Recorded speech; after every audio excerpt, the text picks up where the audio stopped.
আজকে তিনজন শহীদের স্মরণে রক্তদান শিবির করলেন। এই রক্তদান সম্পর্কে আপনার সংক্ষিপ্ত প্রতিক্রিয়া কি? দেখুন, আমাদের তিনজন কর্মীকে পঞ্চায়েত নির্বাচনে তৃণমূলের দুষ্কৃতী দ্বারা ছোড়া গুলিতে শহীদ হতে হয়েছে। তাদের স্মরণে, তাদের স্মৃতিতে রক্তদান শিবির। এই রক্তদান শিবির থেকে রক্ত নিয়ে অনেক মুমূর্ষু রোগী প্রাণও বাঁচতে পারে।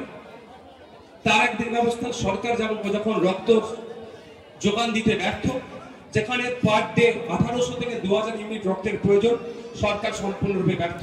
আমাদের মতো বিরোধী রাজনৈতিক দল বা বিভিন্ন স্বেচ্ছাসেবী সংগঠনের উদ্যোগে এই রক্তের যোগান কিছুটা আমরা দিচ্ছি।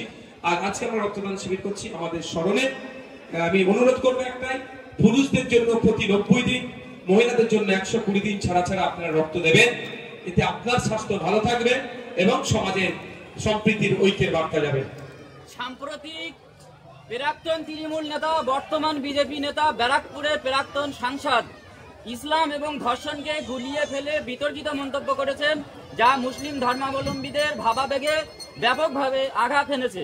ভাঙড়ে বিভিন্ন সংগঠন, অরাজনৈতিক সংগঠন এফআইআর দায়ের করেছে। আইএসএফ কোনো এফআইআর দায়ের করেছে? আমি নিজে অভিযোগ দায়ের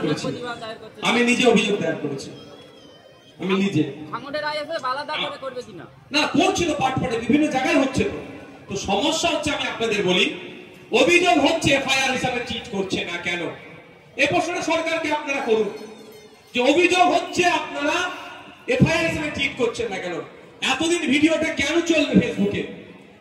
কেন সরকারের যারা সাইবার সেলে যারা দায়িত্বে আছে ভিডিওটাকে কেন ডিলিট করাচ্ছে না? রাজ্য প্রশাসন কি করছে? কেন সুমুক্ত করেনি?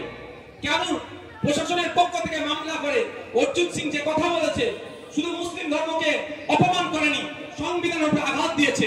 পার্টিকুলার কোন ধর্মের উপরে আঘাত, এই রকম মানে সংবিধানের উপরে আঘাত দেওয়া, তো অর্জুন সিংকে ধরে জেলের মধ্যে রাখা দরকার, দেখেছে? রাখেনি। বকালে বেঁধে কোনোকে পাইলট কার দিয়ে ওই প্রোগ্রামের জায়গায় দ্রুত পৌঁছানোর ব্যবস্থা করছে। অর্জুন সিং যে কথা বলেছে, আমরা তীব্র নিন্দা ধিক্কার জানাচ্ছি। অবিলম্বে তার বিরুদ্ধে ব্যবস্থা গ্রহণ করবে রাজ্য প্রশাসন। যারা বিভিন্নভাবে এফআইআর করেছে, তাদের এফআইআর অভিযোগ করেছে, সেগুলোকে এফআইআর হিসেবে ট্রিট করবে, এই আশায় রাজ্য প্রশাসনের কাছে রাখবো। তবে অর্জুন সিং এর উদ্দেশ্যে আমার একটাই বক্তব্য, যে আপনি ইসলাম সম্পর্কে আপনার জানা নাই, ইসলাম সম্পর্কে আপনি চর্চা করুন, তারপরে বলবেন। কারণ ইসলাম ধর্মে এই ধরনের রেপ বা ধর্ষণ করলে তার শাস্তি নিদান কি দেওয়া আছে? মৃত্যুদণ্ড দেওয়া আছে। শুধু মৃত্যুদণ্ড নয়, ভয়ঙ্কর ভাবে মৃত্যুদণ্ডের কথা বলা আছে। গলা অবধি পুঁতে পাথর ছুঁড়ে ছুঁড়ে তাকে হত্যার নিদান দেওয়া আছে।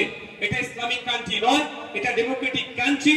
এই কান্ট্রিতে ধর্ষণ করলে যে শাস্তি আছে, সেই শাস্তির জন্য আপনারাও চিৎকার করছে না।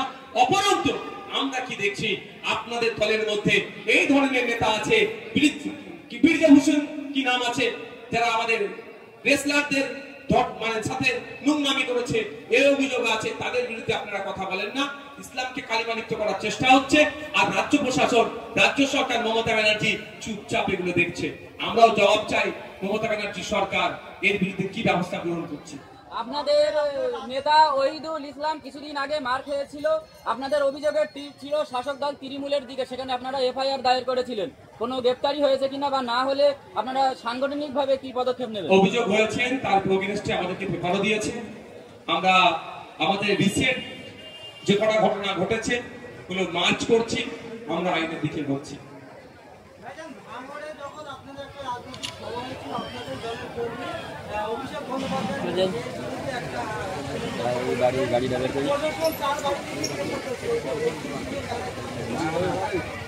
অর্জুন সিং, শুভেন্দু অধিকারী, দিলীপ ঘোষ, সুকান্ত মজুমদারকে জেলের মধ্যে রাখলে, ওদের বিরুদ্ধে মামলা করলে, তাহলে হিন্দু মুসলমানের বিষটা কে ছড়াবে? হিন্দু মুসলমানের বিষ না ছড়ালে তৃণমূল বিজেপি দুটোই বাংলা থেকে পরাস্ত হবে। সেই জন্য অর্জুন সিং এদেরকে এরা ছেড়ে রাখে, শুভেন্দু অধিকারীদেরকে ছেড়ে রাখে। শুভেন্দু অধিকারী যখন কলকাতা পুলিশের সিপি স্যারকে অকথ্য ভাষায় গালাগালাজ করলো, শুভেন্দু অধিকারীকে ধরতে জেলের মধ্যে রাখা দরকার ছিল। এফআইআর পর্যন্ত করেছে। আর আমি একবার দালাল বলেছি, দালাল পুলিশকে দালাল বলেছি, সব পুলিশকে আমি দালাল বলি না। যে দালালি করেছে তাকে দালাল বলেছি। আমার বাড়িতে বারবার নোটিশ আসছে, এই ডিফারেন্সটা আপনাদের বুঝতে হবে।